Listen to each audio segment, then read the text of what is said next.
Welcome to Social Media Month. I'm Barry Chandler, founder of Chandler Interactive.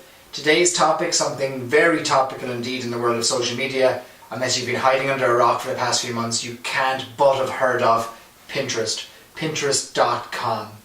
We're going to talk in today's video about how you could use Pinterest for your business, maybe evaluate if there is an opportunity for you, and if so, what you can do about it to maximize the reach of your business, maximize how your current customers who are already on board the Pinterest train can actually share your content and get more reach for you completely free of charge.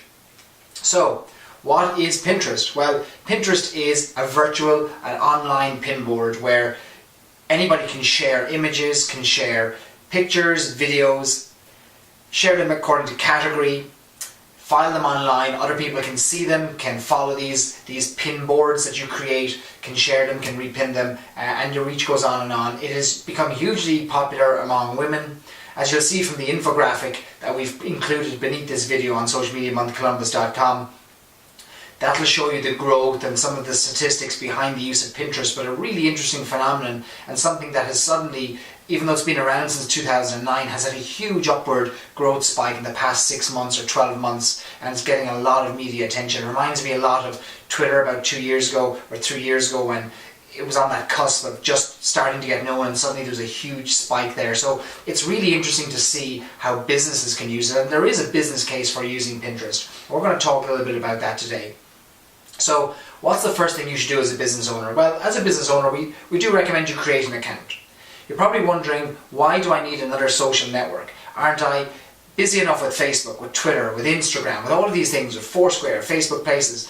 Surely another layer on top of my day is just another worrying trend that I'm soon going to have no time to run my business. Well, be that as it may, there is a business case for Pinterest. We'll show you how to find out what that is. It may not be useful for your business at all. There's some businesses for whom this won't be of any relevance whatsoever, but many businesses can find a case. And remember, we follow our customers to where they hang out online. If they choose to spend their time on Pinterest as opposed to Facebook or as opposed to Twitter, surely there's a business case for you to follow them there.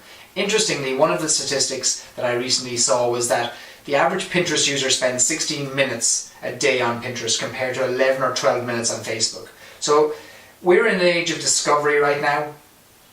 2012 is really a year where more and more websites are popping up that encourage discovery.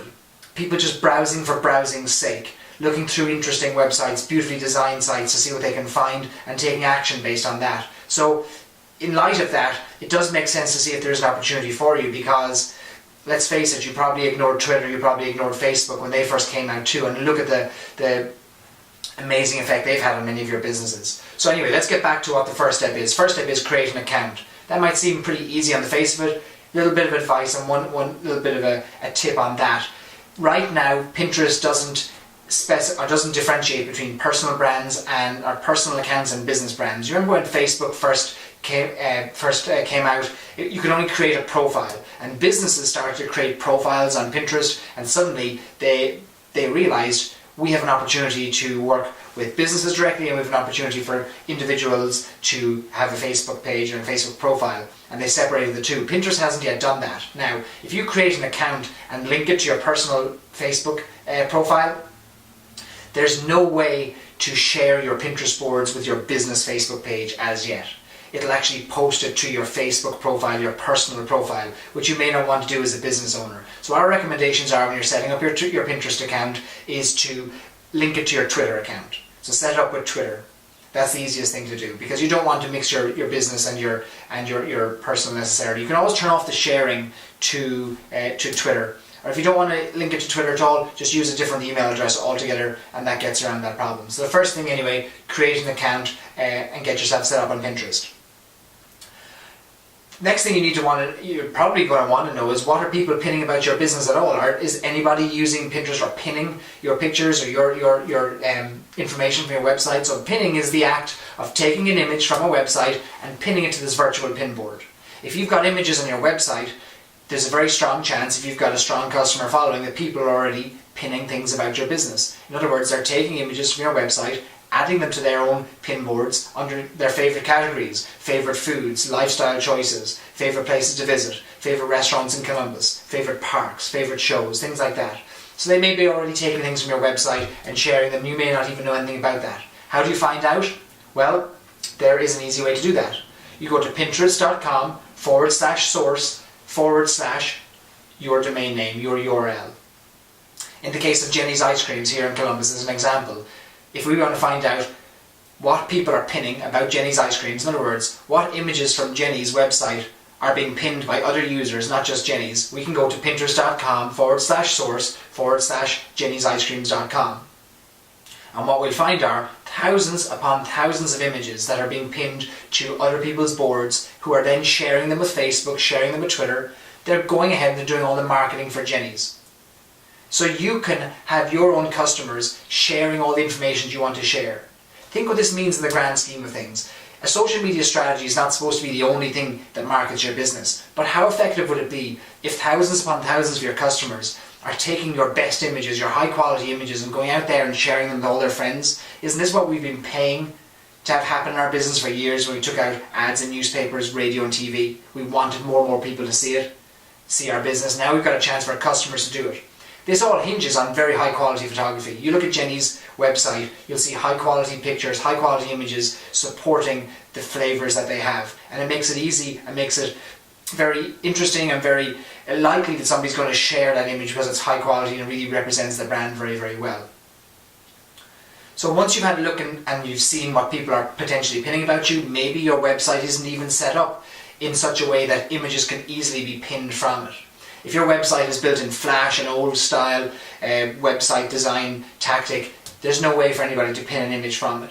But do a search for your own URL and see if anybody's pinning an image from it, and you'll quickly see what's out there. But I'll talk a little bit in a second about how to make it easier for your customers to pin your own images. Before we do that, decide on what boards to create. You have the opportunity to create some boards for your business. Now when you create your account, name it after your business. So we would name it, in the case of Chandler Interactive, we would name it, it would be pinterest.com/Chandler Interactive. And we could then create boards, which we haven't yet done, but we're about to do. Create boards about things that are important to us. That might be websites that we like. It might be a selection of our clients. It might be staff pics, and I'll talk about that in a second as well. So decide what boards to create. Have a look at what Experience Columbus have done. So Experience Columbus are very active on Twitter, are very active on Pinterest, and have a strong following. I think at this stage they have almost 500 followers on Pinterest. And they've done a really clever thing. They have taken various aspects of Columbus life, from the Columbus food scene, Columbus weddings, Columbus drinks, and they've arranged images from various websites around the city, from the Dispatch to 614 Magazine to Columbus Underground, Metropreneur. They've taken images from all of these and pinned them into various boards. So if you wanted to browse through the Pinterest page for Experience Columbus and just look at weddings in Columbus, you could do that. So it's a great way to collate images, bring them all into one place, and kudos to them for jumping on this so quickly and realising that a lot of people are searching for visual tips and visual recommendations of a location like Columbus, and this really supports the work they're doing to promote the city. So again, kudos to them for doing that. You want to make it easy for your customers to pin the content you already have. Before you do anything, before you even add this into your content strategy, make it easy for your customers who are visiting your websites right now to pin your images. So you've seen on websites, and probably your website already has a Facebook button and a Twitter button where people can share your content to Facebook, share it to Twitter, maybe share it to Google+. What you're going to see more of is the pin it button. Little red button, little grey and red button that you're going to see in more and more places. This is really, really suitable for any business that has all of their products individually posted on their website. I'm thinking retail stores. Think about any retail location that sells online or that lists each of their products online individually. This is a great opportunity to have a pin it button, because not only can your customer pin the item, but when they link it back to your page that has a price tag on it, it'll show up with the price tag on Pinterest. So customers who are browsing through and stumble upon something really nice from a downtown retail store can actually see the price. And when you click on the image itself, it'll actually take you back to the website. You can actually purchase the item right there. So it's people showcasing items that you want to sell, and it's really a beautiful collated website of advertisements, but they don't look like ads, and that's the beauty of it. So how high quality are your images in your website? Do you give your customers the opportunity to pin that item? They can already install a little bookmarklet in their browser, like in their Firefox browser or their Chrome browser, Internet Explorer. They can already do that so that when they're hovering over a website, they can just click the pin it button. But make it easy for those customers who haven't yet done that. Include a little pin it button on your own website. And when you make it, as I was mentioning about making it easy for your customers, the retail chains and retail stores have that unique opportunity. I've shown an example here of Big Lots. Big Lots lists all of their items individually online, one by one. You can browse through. I think about 70% of their catalogue is online. They right now just have the Facebook button, the Twitter button and the Google button. Great opportunity to include the Pinterest button there as well so people can pin it. I did a quick search on Pinterest using pinterest.com/source/biglots.com, and there are already thousands of people pinning images from Big Lots as it is. So people are already finding ways to do it, even though the pin it button isn't there. So you don't have to wait for that button. People might already be using your site for pinning. Involve your staff. Here's a great example of a library using Pinboard for their staff's picks, their favourite books from a particular month. So ask your staff what they are, pin pictures of them. Customers can see what their favourites are and come in and ask for them in the library. So a great opportunity to involve your staff, and again, creating more interactions not just with your customers but with your staff as well. Hashtags and links, I spoke about those a little bit already. Pinterest includes hashtags so you can tag other people. When you thank them, you can tag the brand. And links, every time somebody pins something, there's the opportunity to include that link back to your business. When you're pinning something, make sure if you're pinning it from your own website, there's a link back to the page you want to direct people to. Remember, don't advertise. If there's one thing you're going to get out of Social Media Month, is that this is not an advertising opportunity. Social media is about relationships. Take the example of Whole Foods. Whole Foods has recognized that it's not about advertising either. They use their Pinterest board to build awareness of the lifestyle that people who shop at Whole Foods expect or aspire to. So they've built boards around beautiful gardens, beautiful meals created with local produce, goods that they can buy, a lifestyle choice really that a Whole Foods customer aspires to. And they've built a beautiful selection of boards which I suggest you check out just to see how they've used this visual representation of the lifestyle, and they don't include any mention of the products that you can buy at Whole Foods. So that's a great use of the social network to do that. So remember, no advertising. So that gives you an overview of Pinterest. It doesn't solve everybody's social media needs. It doesn't serve every business very well.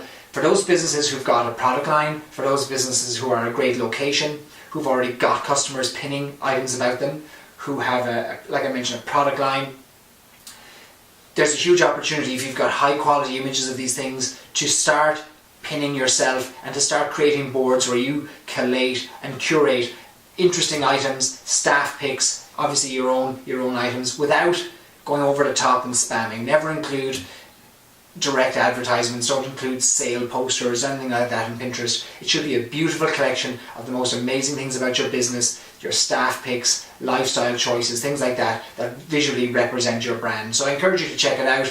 If you know of any businesses who are really using Pinterest really well in the Columbus area, be sure to include those in the comments, let us know. As always, we'd love to get your feedback on Facebook and Twitter and answer any questions you might have during the month of May. So get pinning.